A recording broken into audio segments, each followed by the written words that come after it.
அடுத்தபடியாக துரை மேசிரி அண்ணா.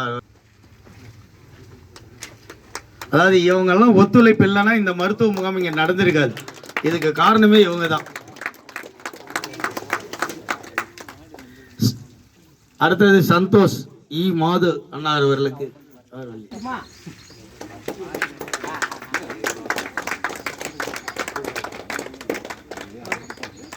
Prabhakaran ward number அவர்களுக்கு கமல் அவர்கள் சால்வை அணிவிப்பார்.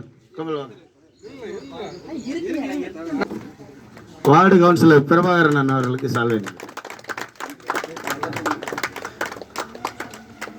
அடுத்தது மணி அண்ணார் அவர்களுக்கு கமல் அவர்கள் சால்வை அணிவிப்பார்.